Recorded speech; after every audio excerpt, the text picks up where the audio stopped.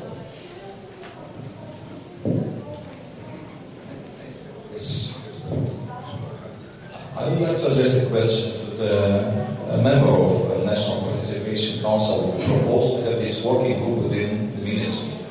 The question is, who is preventing you to do this? Because this is exactly what we expect from you, to work together with the ministries, to be those 3 points which we saw in the presentation. The facilitator or the contributor to how to formulate those data sets to be published, to monitor and to evaluate. Who is preventing you doing this now? Mersi foarte mult pentru întrebare. Eu sunt personal în CND acum de mai puțin de câteva luni. Primul pas care l-am făcut, am constituit un grup tematic de lucru care are ca scop monitorizarea implementării planului de acțiuni pentru guvernare deschisă. Însăși denumirea grupului este Guvern deschis în guvernare. Și în cadrul acestui grup vom elabora un plan concret de acțiuni care va pune în discuții inclusiv și modalitatea în care, din punct de vedere al instrumentelor de monitorizare, vom include ceea ce am inclus în prezentare. Maybe I'll also ask a question. Both to our US society and the president and others. We've been talking a lot about opening the governments. But what about opening the civil side, opening NGOs? Do we think that NGOs should strive to keep to the same standards of open transparency as they would like to do the government to, or they have different arrangements? Is this on? I'm going to say the easiest way to convince someone to change their culture, which is what we're trying to do with government, is to model what we want them to do. So I would say absolutely you have to, if you're going to yell at them for doing something, you need to model that as you're doing it. Sure, I do agree with that. In Brazil, we have a problem. Some, maybe most of the Brazilian NGOs received some public funding. And of course, even for that reason, they need to be open as well. So I think it's a trend, and we need to go forward in this way too, to make the civil society as open as open. We need everything open.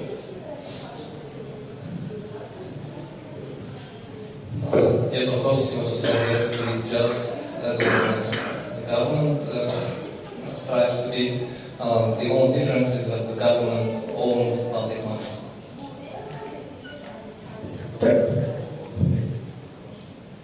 Probabil că așteptăm să avem un model foarte bun, un model a ceea ce înseamnă să fii deschis. Poate asta este ceea ce e una din așteptările reprezentanților societății civile. Pe de altă parte, în societatea civilă din Moldova, în rândul liceurilor, există deja inițiative care stimulează promovarea conceptului de transparență pe interior. Avem concursuri care favorizează, care încurajează ONG-urile să aplice la concursul cel mai transparent ONG, de exemplu. Dar, sigur că, pornind de la modelul propriu, eu sunt sigură că avem organizații de tot felul. Avem organizații care sunt deschise și transparente, avem organizații care fac lucrul ăsta mai Thank you very much. Any last minute questions, comments from the audience before we wrap up? Just a quick comment on civil society as being open in the same way the government is. We elect our public officials. We expect their calendars, their meetings, their notes, the proceedings to eventually become available to us. If there are matters of national security, then maybe there need to be decades before certain conversations are released. But we expect someday they will. It's important to understand that some of these conversations about civil society, which include media and people working in some government contexts, where if you expose all of their doings, not just what they're spending money on, but the contact information or the location of people in civil society, it will put them at risk. So I'm thinking of places in the Middle East right now where journalists do not protect themselves, their communications and their networks will be used to roll up and connect them. Those are our partners too. You've seen what's happening in Egypt right now with some of the NGOs, my friends from DC. Now they cannot be open and transparent the same way we expect government to be. I don't think we should. But it's not unreasonable to ask NGOs that are doing work in more free democratic societies where there are protections for them to be more open in terms of the spending. But I just wanted to sound a note of caution that one rule does not apply to all across the world. I'd like to respond to that, Alex, in that there are certainly people inside government that are in similar situations. If they work in very sensitive, perhaps defense areas, where their lives can be jeopardized if all of the information about them. So I think while you're right that one rule cannot be just directly applied across the board, as long it has to be differently applied for different agencies as well as for different members of civil society. There is also a third party in the private sector. There is another movement of open corporate data, which I don't think we've discussed yet, and we'll be discussing in this conference, but in some other countries, I think this is quite a major issue, and we have a workshop at the World Bank on open corporate data. Maybe at some future event, we'll hear the private sector hear what they think about opening the corporate data as well. I don't know if anyone has any comment on that question, but we'll have a separate session open data in the afternoon, so you'll have a chance to discuss it. Okay, so if there are no more questions or comments, I'd like to thank our very distinguished panel of speakers, panelists, for the previous presenters, Stott, who was the real father of the open data agenda in the UK government, and the open data portal, and so it's a great contribution. We're very thankful him to come here to share the UK experience.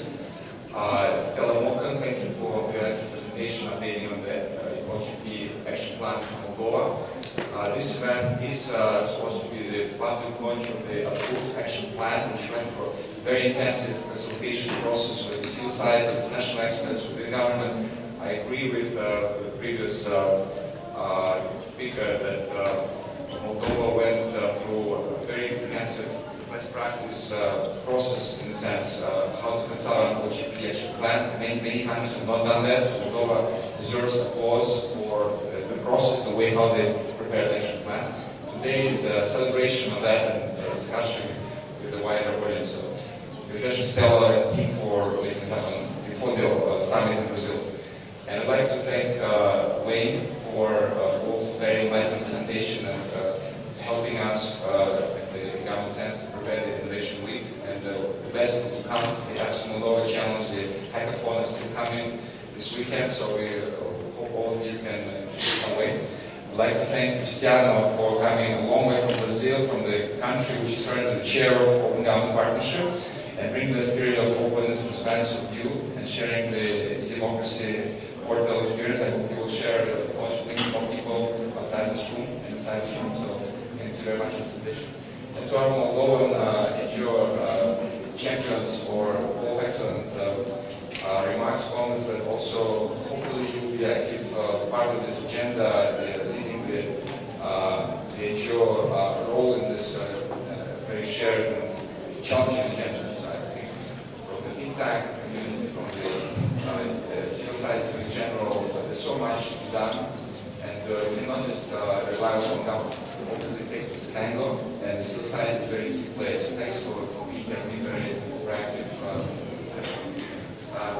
like to thank the audience, and we will have lunch and continue on